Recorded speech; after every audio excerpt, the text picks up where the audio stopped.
Born in 1952, Chris Gustin grew up in an up-and-coming Los Angeles, where art in many forms such as hip-hop music and street art was just beginning. At a young age, Gustin was exposed to ceramics. His family owned a commercial ceramics business, and Chris practically spent more time at the factories than he did at home. In college, he studied biology and sociology, both practices notably non-artistic. However, he did manage to find time for a pottery class, and he quickly realized that ceramics was what he really wanted to do with his life.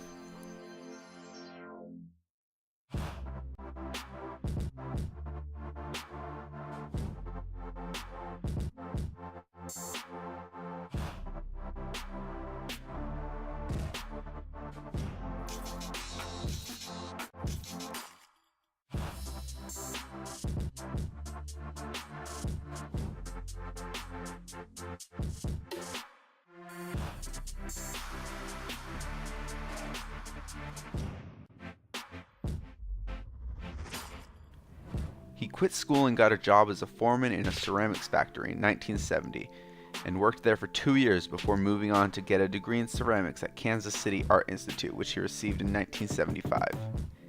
In 1978, he got a job at UMass Dartmouth teaching ceramics, and he was in similar teaching positions until 1999, when he retired to found a tile company that still exists today. He was given the unique opportunity among artists to transform his work from simple pots and such into a full-blown artisanal company.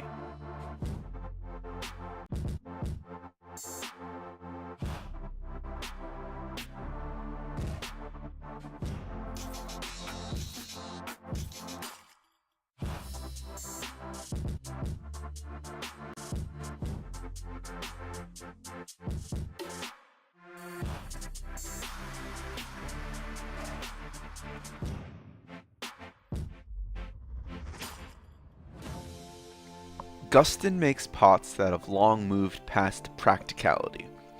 Part of what makes him so good at what he does is that he, unlike many artists, was able to separate what he makes for aesthetic purposes from what he makes with practical purpose.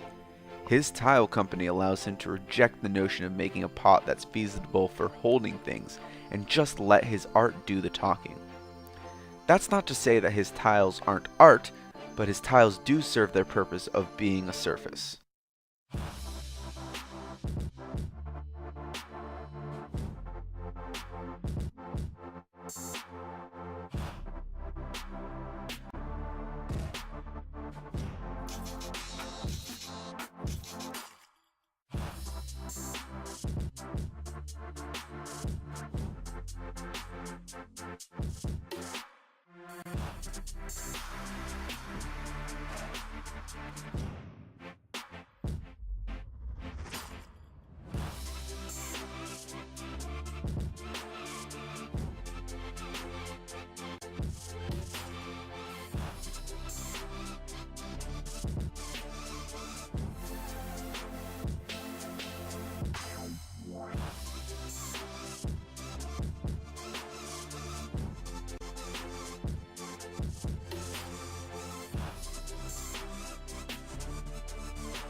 Over his career, his work has evolved in a way that has allowed him to be significant to multiple generations of artists.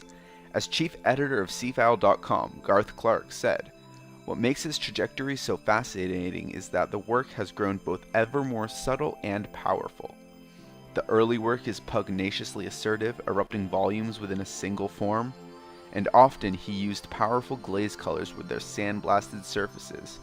From the outset, he was a standout in the field with work that carried its signature with his energy."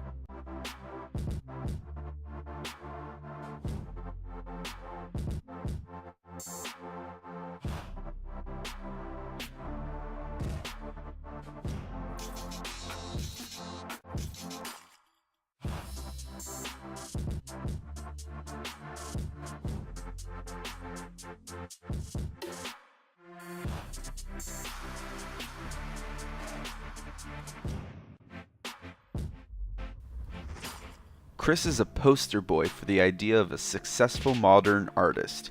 It is no longer possible, as it was during the Renaissance era, to just become an artist straight out of school and live well. Gustin's journey, instead, embraces commercialism in his own personal way. He worked in a factory, he worked as a professor, and it took him until his late 40s until he was able to become a full-time artist. He put his time in and it paid off. So it should be no surprise to anyone that Chris Gustin is now a household name in the field of ceramics, both as an innovator and as a leader.